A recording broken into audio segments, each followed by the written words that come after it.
What's up, everybody? Ryan Thomas live on the Thomas Take Sports Podcast. Another episode of yours truly diving into another sports topic. So today, earlier this afternoon, around noon, I recorded another episode, filmed another episode of the Thomas Takeover postgame show.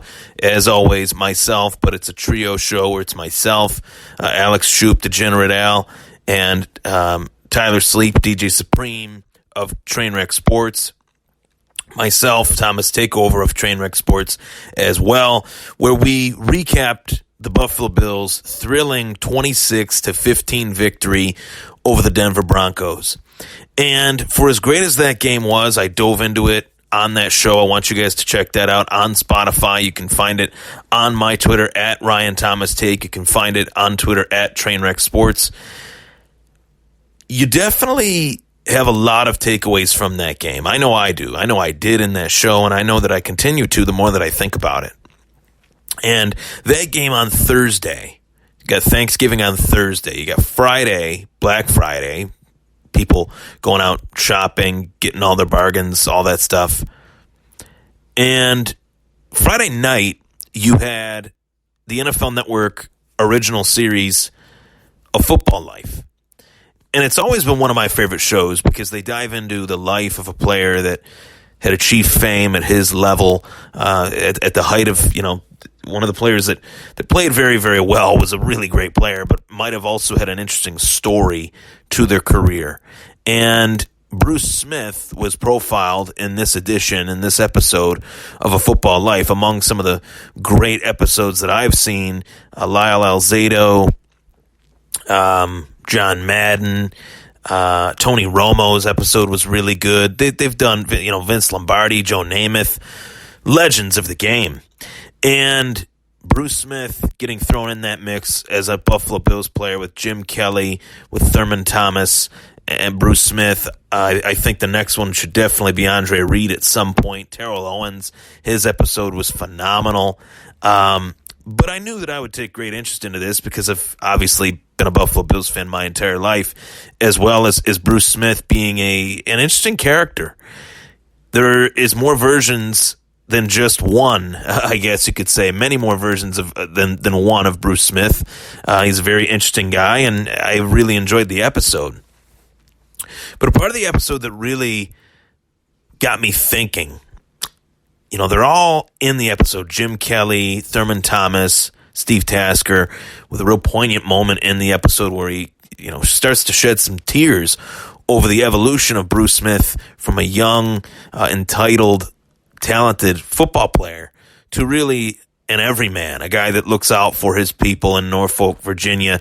He's gone to, the councils and has tried to get funding for schools, get funding for hospitals. He is just a man of the people, man of all people, and is a phenomenal guy who definitely fell on some tough times throughout his career and had some instances where he didn't really represent himself quite well. But in the end, all in all, Bruce Smith has really embarked on quite an awesome journey with the things that he has done for children that suffer from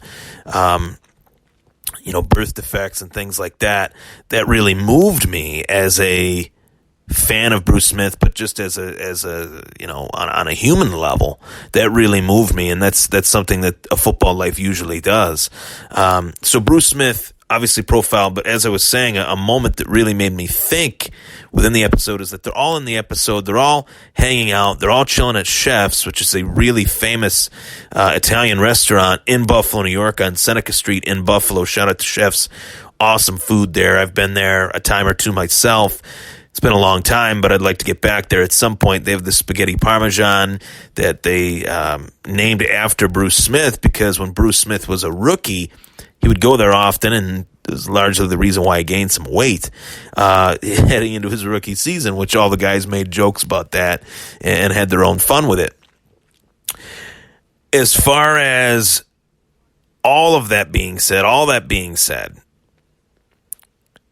the camaraderie that those teams had in the 80s and 90s, I think, is legendary for the fact that they didn't achieve their ultimate goal, and yet Jim Kelly, when he was sick, had the support of Thurman Thomas, Bruce Smith, Andre Reed, Darryl Talley, all of his former teammates. They all lost a real crucial, pivotal player within those 4 Super Bowl appearances in Pro Bowler, and I think future Hall of Famer Kent Hall as the architect of the offensive line that paved the way for Thurman Thomas to run for over 10,000 career rushing yards. They've been through a lot as a team. 4 straight Super Bowl losses. Jim Kelly, his son with his sickness. Jim Kelly's son passing away. Bruce Smith's wife having cancer. Darryl Talley with his troubles personally in his own life, the battles that he has had off the field since he has retired. But they're all still there for one another. And there are moments throughout this journey, throughout the football lives of all of these guys, where as players of the Buffalo Bills, they had to make a decision. They had to say, well, we know how talented each one of us are. We know what we bring to the table. We also know that at any point, this could all just go away. We're playing a children's game. We're getting paid a lot of money to do it. At any point, one of us could get hurt and it could be over. Let's take advantage of this really rare and unique opportunity, understanding that there are Pro Football Hall of Famers on this team. Future Pro Football Hall of Famers, obviously, at the time. And let's strike while the iron's hot and really let's go win a Super Bowl. They didn't do that. But there were moments throughout the games that they needed to win, moments throughout their careers. There were games that they needed to win, that they won those games. And those were the team-building wins that set the foundation and laid the groundwork brick by brick of what eventually became a 4-year-in-a-row AFC Championship run. So it made me really think to myself. Bills players of old, of yesteryear, remember those crucial wins that they needed in order to get to where they needed to be. And I think with this current 2019 Buffalo Bills team, this past weekend's win was that win that sent them over the top, was the win that made them think to themselves, well, we can be better than what we have played. We are better. We are a team that can fulfill its potential. That was the first potential-filling win of national prominence that this McBean era has ever had.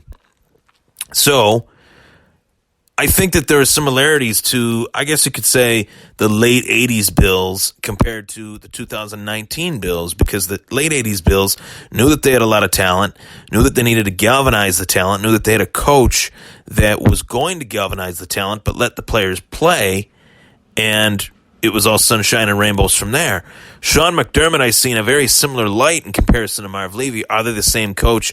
No, they are not. But Sean McDermott is similar in a lot of ways to Marv Levy, a motivator, a team builder, a confidence booster, a guy that believes in his players, whereas Marv Levy was the exact same way. You want to talk about a motivator, that's Marv Levy. You want to talk about a team builder, that's Marv Levy. A confidence builder, that's Marv Levy. A guy that can make the players put their personalities aside and just do their job on the field. And Sean McDermott has had a ton of success with that because, yes, there is a lot of talent on this team on both sides of the ball. And Sean McDermott has had to kind of galvanize that, and this team has undergone massive changes within the last 3 years that McDermott and Bean brought about. Completely different roster, completely different coaching staff, completely different scouting department, and yes, as well, obviously, over the last 5-6 seasons, a completely different owner. So all of that has to be taken into consideration. But when you see moments like Bruce Smith on the sideline saying, hammer time, and then you see moments where Josh Allen's eating the turkey leg on a national TV stage, and Trey White takes it off of his plate and bites into it. Those little moments after a win are the moments that build a confidence, build a swagger, build a mantra within the team that can propel it to the success that they feel they can achieve. And that is why I see a lot of similarities. I think there are some team-building moments within these wins that have helped propel Buffalo in so many different ways mentally as a team, not telling the media, hey, we deserve more respect. Rather than saying that, they've said, we don't care what people think about us.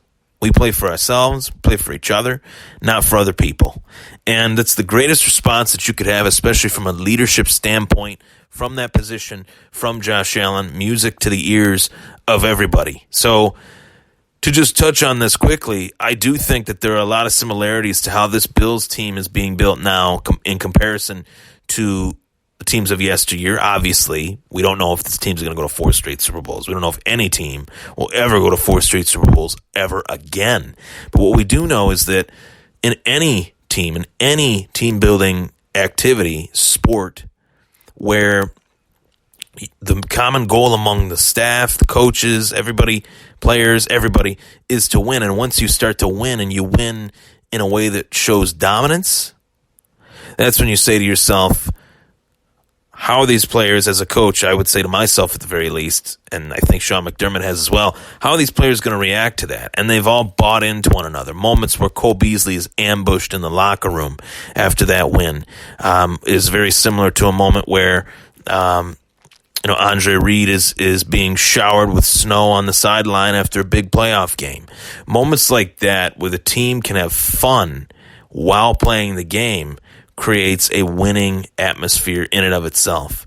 So these next few weeks, I look at the Ravens, I look at the Steelers, which is now on Sunday Night Football. I look at the Patriots, which was flexed to a Saturday on December 21st, and then I look at the New York Jets, which was not flexed, but which is the final week of the season at home.